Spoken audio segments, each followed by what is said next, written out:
Olá, tudo bem? Bem-vindos! Mais um pouquinho de estudos do Vem e Segue-me. Essa semana a gente estudou na Pérola de Grande Valor, Joseph Smith, versículos 1 a 26, que é a primeira visão. Existem 4 relatos da primeira visão.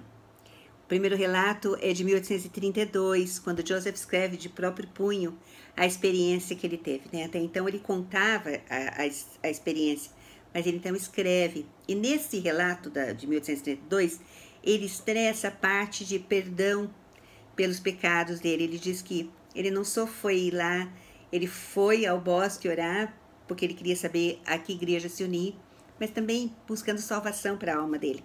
Então ele conta que a primeira coisa que o Senhor falou é chamou ele pelo nome e disse que os pecados dele haviam sido perdoados. Na versão de 1835, que foi para um visitante que veio do leste, ele estressa mais a parte do inimigo, a parte quando Satanás tentou fazer de tudo para que ele não orasse. Então é onde ele conta que ele viu que ele estava sozinho, ele se ajoelhou, e assim que ele se ajoelhou, ele ouviu passos atrás dele. Então ele vira e não tem ninguém, ele ajoelha de novo e ouve que os passos estão muito próximos, né? Eles dão um sobressalto, mas ele ajoelha e aí ele conta aquela experiência que Satanás realmente tentou impedir que ele orasse, que ele nem conseguia falar. No relato de 1838 é o que nós temos na Pérola de Grande Valor, que é esse relato que a gente mais estuda, né? Essa aqui no Joseph Smith História. E em 1842, esse relato de 1842 é uma carta que ele escreve para um editor-chefe de Chicago, de um jornal de Chicago, contando a primeira visão e também onde ele coloca as regras de fé, falando das coisas que nós acreditamos. E então nós temos esses 4 relatos. Cada um estressa um ponto diferente, mas todos eles falam da experiência que ele teve, da visão do pai e do filho. Então, muitas coisas a gente pode aprender. Quando a gente estuda e lê ou ouve a primeira visão, o Espírito sempre testifica que realmente aquilo aconteceu. Nós vivemos num mundo em que as pessoas só acreditam vendo, né? Agora, ainda mais com todo mundo com celular, as coisas são filmadas assim, em tempo real, todo mundo já fica sabendo de tudo. Eu só acredito se alguém filmou, se alguém bateu uma foto. Então, mas a primeira visão de Joseph, mesmo que a gente nós não tenhamos estado presente, né, lá no bosque com ele, não tem como não saber que é verdade. O Espírito testifica ao nosso espírito que aquela experiência é real, né, que ele realmente, aquele menino de 14 anos de idade, menino forte, corajoso, né, esteve lá e falou com o Senhor.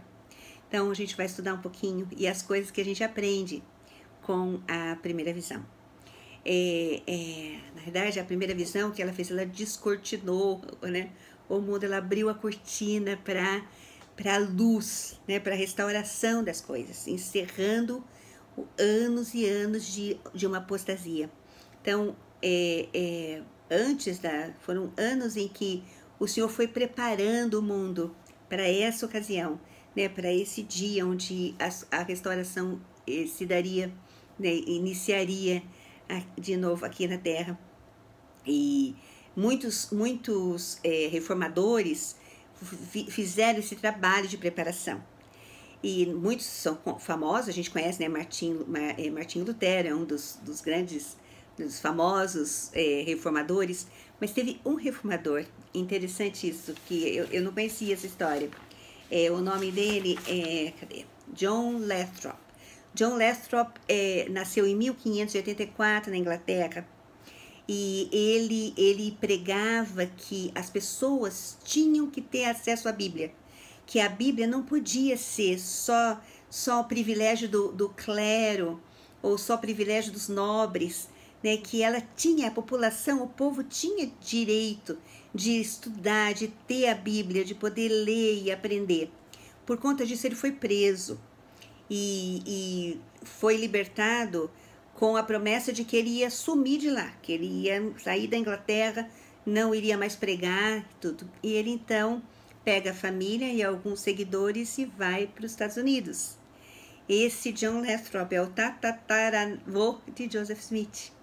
Então, ele é da parte da Lucy Mack, da família da mãe dele. Então, a família de Joseph, o Senhor teve, segundo Brigham Young, os olhos sempre nessa família, desde sempre, né? E Brigham Young fala que ele diz assim, ó, o Senhor tinha os olhos nesta família desde Adão, Enoque e Abraão. Foi decretado nos conselhos da eternidade, muito antes da fundação do mundo, que Joseph Smith seria o homem na última dispensação deste mundo a trazer à luz a palavra de Deus para as pessoas e a receber as chaves do poder do sacerdócio. Por conta disso, os olhos do Senhor sempre estiveram nessa família, né? Lá no que for lá, o Senhor foi conduzindo eles. Elder Ballard tem um discurso falando sobre que a família de Joseph foi como se fosse a tapeçaria do Senhor. Ele foi fazendo, formando a tapeçaria, movendo eles daqui para lá, de lá para cá, até que eles chegassem em Palmyra, que era onde o Monte Cumorah estava, onde as placas de ouro haviam sido enterradas. Eles precisavam ir para esse lugar. Quando a gente lê os Santos, o livro Santos, né, primeiro capítulo do livro Santos fala da erupção de um vulcão lá na Indonésia, que afetou o clima nos Estados Unidos, principalmente lá no norte dos Estados Unidos, onde morava a família de Joseph, o pai dele, a mãe. E o inverno foi tão rigoroso que eles falaram que aquele ano foi o ano sem verão. E eles acabaram perdendo tudo e tiveram que sair de lá para um lugar onde eles podiam plantar e eram fazendeiros. Então, o Senhor foi direcionando eles até que chegassem em Palmyra. Eles moraram um pouco em Palmyra, depois mudaram para Manchester, que é mais perto ainda do Monte Cumorah. E ali ficaram, né? E nessa ocasião em que Joseph era adolescente, essa região de Palmyra, de Manchester, aquela região ali, teve esse alvoroço religioso.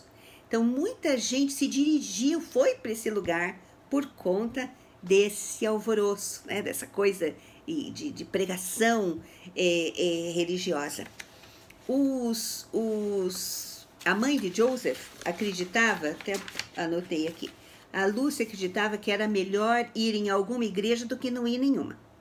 O pai de Joseph já acreditava que era melhor não ir a nenhuma igreja do que ir na igreja errada. Mas eles eram religiosos, eles eram uma família que tinha muita fé, né, que ensinou os filhos. A grande preocupação da mãe de Joseph era a salvação da alma dos filhos dela. Ela queria a salvação da família. Então, eles buscavam isso. Então, a gente, numa dessas versões, desses relatos de Joseph, ele conta que ele tinha uns 12 anos quando ele começou a se preocupar com a salvação da alma dele. E se preocupar e buscar qual igreja ir. Vou na igreja que a mamãe está indo? Vou nessa outra que eu gosto mais do que ensina? Então, desde os 12 anos, ele pensa nisso. Não foi uma coisa assim, acordei de manhã e que igreja eu vou? Não, veio uma coisa que foi de tempo vindo na mente e no coração dele. A família tendia então para a fé presbiteriana. A mãe, o Alvin, Sofrônia, um outro irmão. Mas Joseph e o pai tendiam mais para o que os metodistas ensinavam. Então, a diferença era que a igreja presbiteriana na época ensinava que Deus te escolhe para ir para a igreja deles. E os metodistas, não, você escolhe ir para a igreja. Então, Joseph tendia mais para a igreja metodista. Ele ia muito à igreja. Ele buscava, ele estudava as escrituras, ele buscava. Então, ele conta aqui no comecinho, então, já no versículo 1, dessa confusão que estava acontecendo ali. Então, no versículo 1, ele diz que ele vai escrever isso, né, esse relato, para poder elucidar as coisas, as pessoas, né, para elucidar a história, a verdade dessa história, para aquelas pessoas que buscavam a verdade.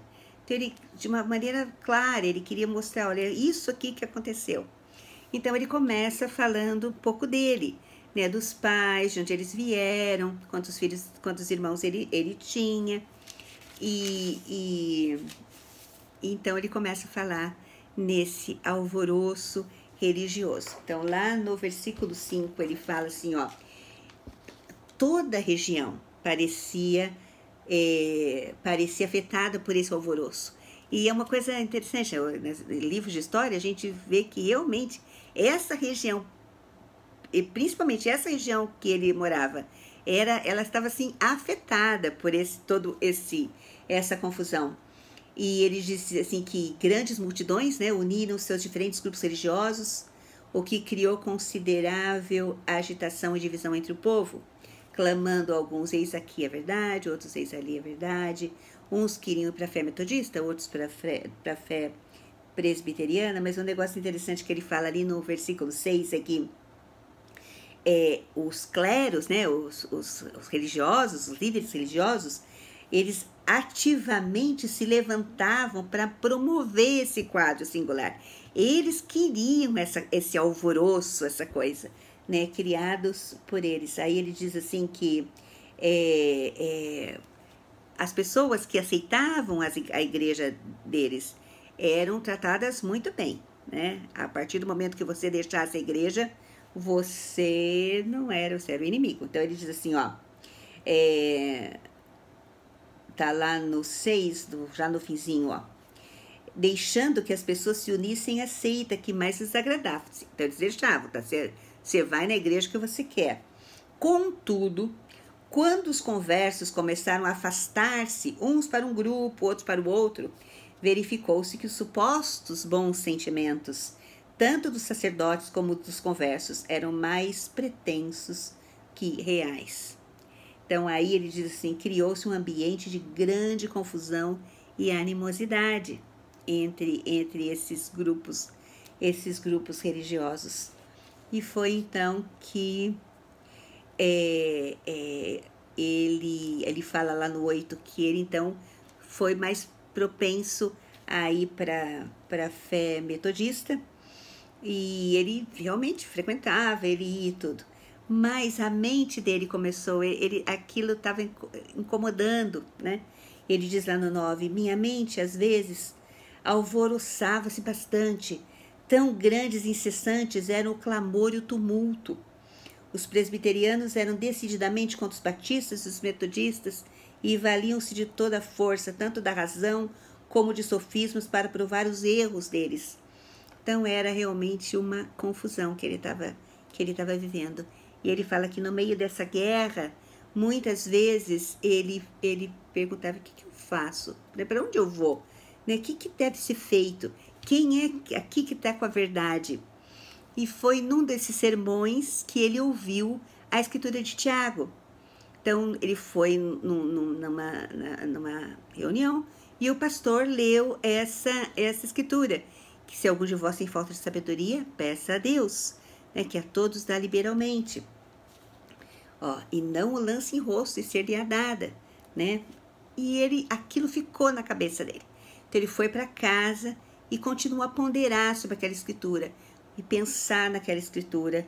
E ele diz que aqui no 12, refleti repetidamente sobre ela, porque nenhuma escritura havia tocado tanto o coração dele. Interessante que Tiago era irmão de Jesus, né? Irmão de Salvador. Então, irmão de Salvador, a escritura falada pelo irmão de Jesus Cristo foi aquela que tocou o coração de Joseph Smith. E aí ele quis agir. Então, isso é uma coisa interessante que a gente aprende na primeira visão. Você tem que agir. Ele foi, tá? Me tocou o coração, ótimo. Mas o que eu faço com isso agora? Né? O que eu faço com o Espírito me tocando tanto? Ele então decidiu pôr à prova aquilo que aquela escritura dizia. Então ele fala que no 13, finalmente cheguei à conclusão de que teria de permanecer em trevas e confusão ou fazer como Tiago aconselha, isto é, pedir a Deus. Resolvi pedir a Deus, concluindo que se ele dava sabedoria aos que tinham falta dela e concedia-a liberalmente, sem censura, eu podia aventurar-me. Então ele foi. Então aqui diz que era uma manhã, né, da primavera de 1820, e ele foi num lugar que ele já havia escolhido. Então quando ele decidiu, tá, eu vou perguntar ao Senhor, ele foi buscar um lugar onde ele pudesse estar sozinho, um lugar tranquilo. Então ele não chegou um dia, leu a escritura um dia e no outro dia foi do bosque orar. Não, primeiro que aquela escritura ele ficou refletindo sobre ela um tempo, né? Até chegar nesse ponto, não, eu vou orar, mas eu preciso de um lugar especial, um lugar que ninguém vai me perturbar. Então ele acha esse lugarzinho, lá no livro Santos diz que ele até levou o machado e limpou a área, né? Para deixar a área bem tranquila onde ele iria fazer a oração dele. Era a primeira vez que ele orava em voz alta, ele nunca tinha feito isso assim. Então ele vai e ajoelha. E assim como os olhos do Senhor, os céus estavam de olho em Joseph desde a fundação do mundo, Satanás também estava. Satanás sabia que aquele menino era o jovem que ia mudar tudo, que ia, o profeta chamado para abrir a dispensação da plenitude dos tempos. Então, ele precisava tentar, de qualquer forma, impedir que aquela oração fosse feita. Então, Joseph conta que ele se ajoelhou e foi tomado dessa escuridão que parecia querer destruí-lo.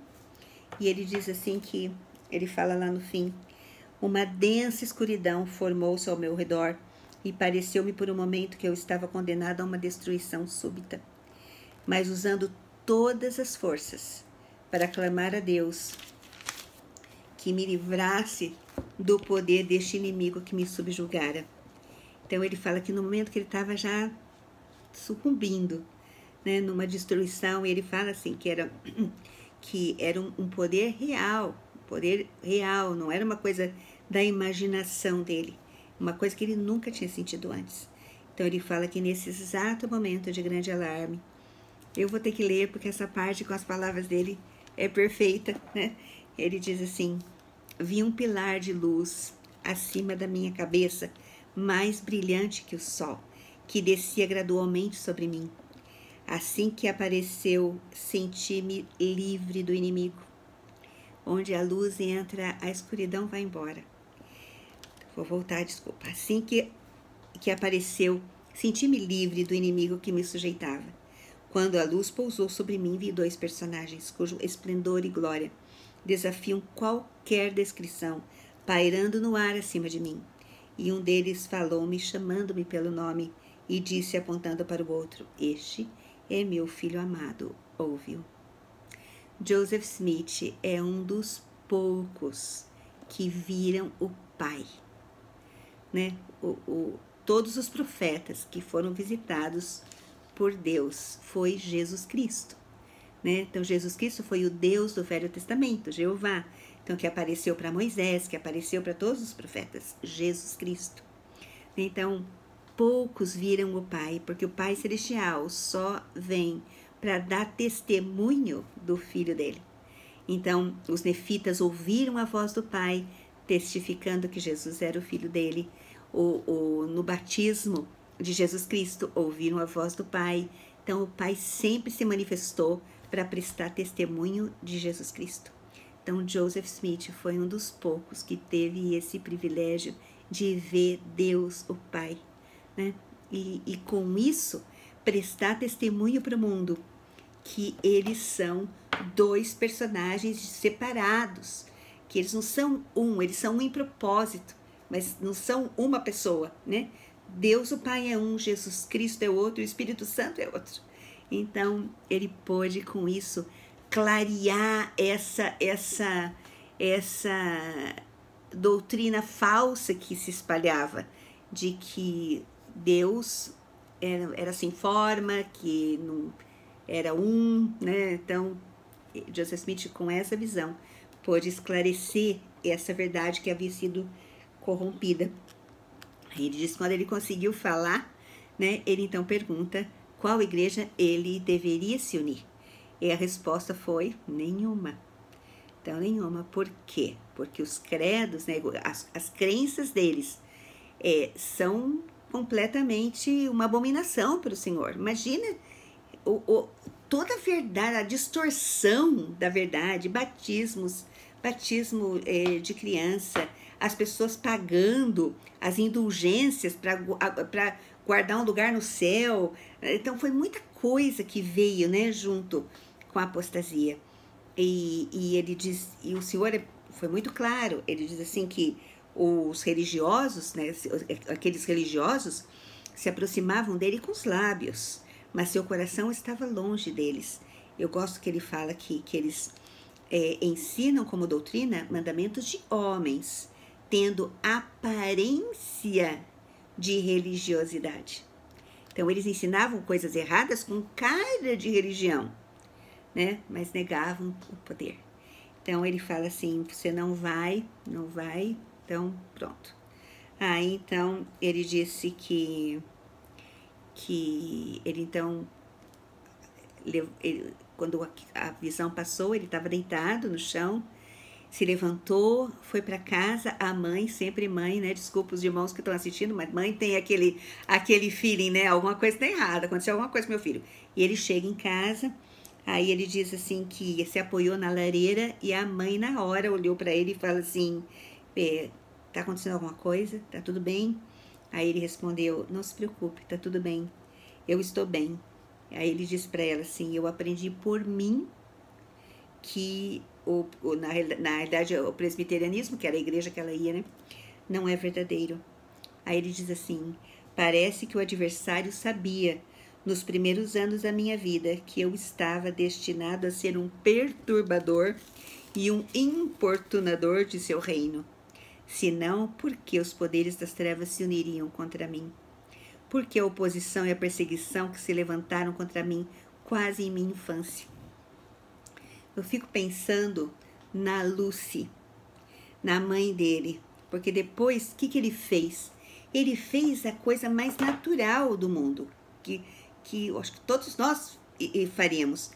Eu tive a visão, eu vou falar para quem? Eu vou falar para o ministro, né? Eu vou lá na igreja que está me ensinando que se eu tenho falta de sabedoria, eu tenho que perguntar a Deus e contar o que aconteceu. Olha, eu vi, aconteceu isso, eu tive essa visão. Quando ele chegou e foi contar para aquele ministro o que tinha acontecido, ele diz assim que fiquei muito surpreso. Aquele que deveria acreditar foi justamente aquele que falou, ele falou assim, ele tratou meu relato não só levianamente, mas com grande desprezo, dizendo que tudo aquilo era do diabo, que não havia tais coisas como visões. Como assim isso tudo é do diabo? Ele tinha tido experiência com o outro lado. Ele sabia o que era alguma coisa que era do diabo. A escuridão, aquele sentimento de que você vai ser destruído. E ele está dizendo que aquela visão que ele teve do Senhor é do diabo. Ele sabe o que está falando. Aí ele disse que as revelações haviam cessado. Então, Deus falava com os homens, não fala mais. Deus tinha poder, não tem mais. Deus fazia milagres, não faz mais. Eles acreditavam num Deus que era, né? Não num Deus que é. Aí ele diz assim que todas essas coisas haviam cessado com os apóstolos e que nunca mais existiriam. E então ele diz que esses grupos se uniram contra ele, né? Os ministros, né? Os religiosos, pessoas influentes. Aí ele fala, como é que eu, um menino obscuro de 14, quase 15 anos, pobre, né, que tenho que trabalhar para ajudar em casa, para pôr comida na mesa, fui alvo de tanta perseguição. Ó, todos se uniram para me perseguir. É isso que eu queria falar da Lucy. Eu imagino a dor dessa mãe, né, de ver o filho dela de 14 anos sendo perseguido por líderes religiosos, por pessoas influentes da cidade, todo mundo fazendo bullying, né, com Joseph. Eu não sei se eu seria como a Lucy. Eu acho que eu ia virar, não, eu imagino que ela deva ter muitas vezes, né, defendido com unhas e dentes o filho, mas foi uma situação muito difícil para um menino, né, para um menino. Aí ele diz assim que quão estranho era que um obscuro menino de pouco mais de 14 anos de idade, que estava também condenado à necessidade de obter um sustento escasso com seu trabalho diário, fosse considerado suficientemente importante para atrair a atenção grandes das seitas mais populares da época, criando neles o espírito mais implacável de perseguição e injúria. Aí ele fala, contudo, eu sou como Paulo. Ele se sentia como Paulo, que quando foi pregar lá para o rei Agripa, contou a visão que ele tinha tido, ninguém acreditava, ninguém acreditou na visão dele, mas ainda assim ele sabia que era verdade. E Joseph então termina essa parte do relato falando isso, que eu tinha realmente visto uma luz, e no meio dessa luz 2 personagens, e eles realmente falaram comigo, e embora eu fosse odiado e perseguido por dizer que tiveram uma visão, isso era verdade. E enquanto me perseguiam, injuriando-me e afirmando falsamente toda espécie de maldades contra mim, por dizê-lo, fui levado a pensar em meu coração: por que perseguir-me por contar a verdade? Tive realmente uma visão. E quem sou eu para opor-me a Deus? Ou o que pensa o mundo fazer-me negar o que realmente vi? Então, qual opinião é importante? A opinião do Senhor ou a opinião dos homens? E ele escolheu, então, que a opinião do Senhor era importante. E manteve o testemunho dele né, sobre o que havia acontecido. E aí ele termina lá no 26 dizendo, então, minha alma já estava satisfeita. Minha alma estava satisfeita. Veio a resposta. Ele recebeu a resposta para aquilo que ele precisava, né? E ele diz assim, então, eu não ia me unir a nenhuma igreja e aguardaria uma nova orientação. Então, descobrira ser verdadeiro o testemunho de Tiago, que um homem que necessitasse de sabedoria podia pedi-la a Deus e obtê-la sem ser repreendido. Então, essa é uma das histórias mais conhecidas, né, nossas. Mas o que a gente aprende com a primeira visão? Quais são as lições que a gente aprende da primeira visão? Eu fiz uma lista aqui de algumas coisas que a gente aprende com essa experiência de Joseph. Primeiro é que Deus responde às orações dos humildes, dos seus filhos que humildemente vão pedir. 2, o Pai Celestial e Jesus Cristo são personagens separados e distintos, e que Deus ama seu filho. Queria apresentar, esse é meu filho amado. 3, que Satanás é real, e ele tenta impedir o progresso da igreja, tenta impedir o nosso progresso. Outra coisa que eu anotei aqui, as escrituras são verdadeiras, né? Nós aprendemos isso com a primeira visão. Aprendemos que a gente deve ponderar as escrituras, que o conhecimento sozinho, sem ação, não funciona, que a partir do momento que a gente estuda as escrituras, pondera e aprende, nós temos que agir. Outra, que nós aprendemos que colocar nossa confiança em Deus e buscá-lo para as questões mais importantes da nossa vida. Nós podemos fazer isso, né? E o Senhor, ele não lança em rosto, né? Como Joseph Smith falou. Aprendemos que as orações são respondidas de acordo com a nossa fé. Aprendemos que Satanás é real e que seu poder é limitado e sobrepujado pelo poder de Deus. Aprendemos que Satanás não vai parar por nada para destruir a obra de Deus e que ele sabia da importância do papel de Joseph Smith. Aprendemos que somos criados à imagem e semelhança de Deus. Aprendemos que Cristo ressuscitou. Aprendemos que Deus nos conhece pelo nome e conhece nossos anseios e nossas necessidades. Aprendemos que Jesus Cristo é o Filho amado de Deus. Aprendemos que a Igreja de Jesus Cristo, que ele originalmente organizou, não estava na terra, confirmando a realidade da grande apostasia. E aprendemos que Deus escolhe os puros de coração para realizar sua obra. Eu tenho algumas experiências que me tocaram muito com a primeira visão de Joseph Smith. Uma delas foi na nossa família. Meus pais conheceram a igreja em 1967. E quando os missionários falaram sobre a primeira visão, que Deus e Jesus Cristo apareceram para Joseph Smith, para minha mãe foi a verdade que tocou o coração dela. Que ela podia orar para um Deus que tinha forma, né? Não como ela havia aprendido, que Deus era um olho que vê tudo, que é tão grande que enche o universo, mas tão pequeno que cabe no seu coração, que não tem forma. Então, que era mais fácil orar por um Deus que tem, né, no qual nós fomos criados à imagem e semelhança. Então, essa verdade mudou, tocou o coração dela com tanta força que eles então decidiram se unir à igreja. E um outro foi uma experiência que eu tive na missão. Estava ensinando uma família. Na época a gente tinha uma pasta, né, chamada Flip Chart. Então a gente ia ensinando e mostrando as gravuras conforme aquilo que estava sendo ensinado. Nós chegamos nessa casa para ensinar a primeira visão e eu comecei a falar, mostrar a gravura de Joseph Smith no bosque. Quando eu baixei para mostrar uma foto de uma pintura de Joseph Smith, uma gravura, a mulher olhou para o marido, espantada, olhou para nós e falou: foi ele, esse é o homem do meu sonho.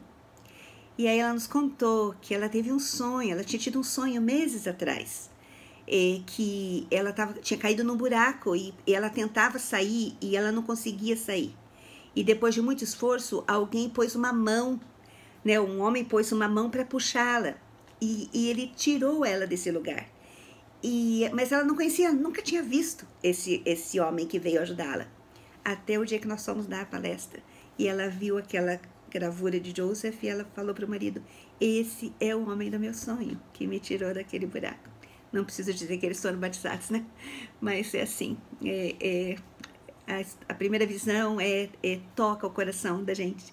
Né? Nós temos que ser gratos por isso, porque ela abriu as portas para a restauração de todas as coisas, para a coligação de Israel, para a preparação para a segunda vinda do Salvador.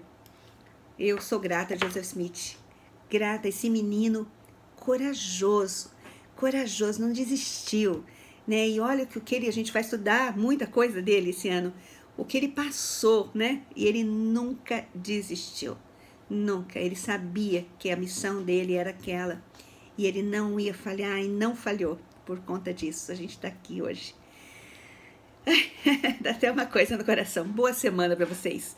Então, a semana que vem a gente estuda a visita de Moroni, né, quando ele recebe finalmente as placas. Moroni, que ficou lá tanto tempo sozinho, agora tem a chance de falar: não, agora eu estou passando o bastão, entregando as placas para Joseph Smith traduzir. E a gente tem essa preciosidade que é o livro de Mormon. Boa semana. Até a semana que vem. Abraço para todo mundo. Tchau, tchau.